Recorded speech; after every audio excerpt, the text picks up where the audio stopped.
અમારી તો હુઈ કાર્યવાહી કરીશ કે ના આવવા દે કઈ છે કે બધી વ્યવસ્થા કરાવશો લોકશાહીના ઢબે બોલી રહ્યા છે લોકશાહીના ઢબે તમે ધમકી ન આપી શકો નો તમે ધમકી ન આપી શકો તમે ધમકી ન આપી શકો ભવિષ્યની વાત કરીએ છીએ ભવિષ્યની વાત કરીએ છીએ અત્યારે બેઠા છીએ ને બધા આ દ્રશ્યો અંબાજીના છે જ્યાં દાતાના ધારાસભ્ય કાંતિ ખરાડી અને જિલ્લા પોલીસ વડા અક્ષયરાજ મકવાણા સામસામે આવી ગયા શાબ્દિક ટપાટપી થઈ ઘટના સમયે સાંસદ જ્ઞાનીબેન ઠાકોર જિગ્નેશ મેવાણી સહિતના કોંગ્રેસના નેતાઓ પણ હતા વિડીયોમાં જિલ્લા પોલીસ વડા ધારાસભ્યને કહી રહ્યા છે કે તમે ધમકીના સ્વરમાં વાત કરી રહ્યા છો એવી રીતે નહીં ચાલે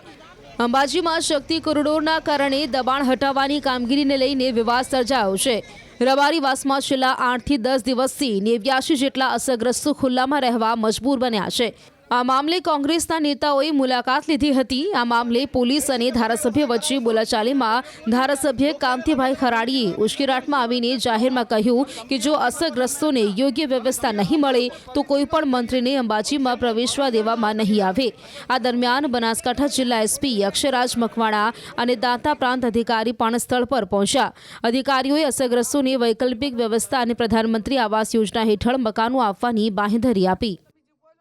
અમારી તો હુઈ કાર્યવાહી કરીશ કે ના આવવા દે કઈ છે કે બધી વ્યવસ્થા કરાવશો લોકશાહીના ઢબે બોલી રહ્યા છે લોકશાહીના ઢબે તમે ધમકી ન આપી શકો નો તમે ધમકી ન આપી શકો તમે ધમકી ન આપી શકો ભવિષ્યની વાત કરીએ છીએ ભવિષ્યની વાત કરીએ છીએ અત્યારે બેઠા છીએ ને બધા આજે હું કાંતિભાઈ ભાઈ જિગ્નેશભાઈ લક્ષ્મીબેન લાલજીભાઈ બધા જ કોંગ્રેસના આગેવાનો અહીંયા સ્થળ પર આવ્યા એમની વિગતો જાણી સ્થળ નિરીક્ષણ કર્યું તે પછી અમે વહીવટી તંત્રને જે બોલાવવું જોઈએ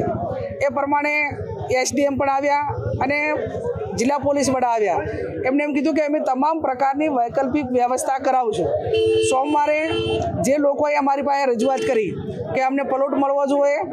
પ્રધાનમંત્રી આવાસ યોજના હેઠળ જે સહાય મળવાની છે એ સહાય મળવી જોઈએ અને હવે પછી આ કોરિડોર બનાવવા માટે કઈ રીતનું પ્લાનિંગ કે નકશો આનો બન્યો છે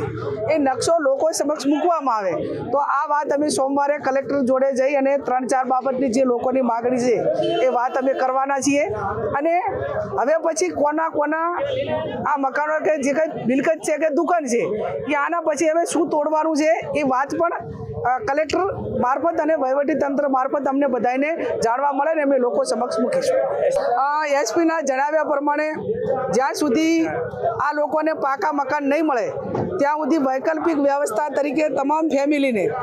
રૂમ સાથેની વ્યવસ્થા એમને પશુઓને બાંધવા માટે કે જે છાંયડાની વ્યવસ્થા કરવાની પડે અને જમવા માટેની જે વ્યવસ્થા છે એ જ્યાં છે ત્યાં સ્થળ ઉપર કરવામાં આવશે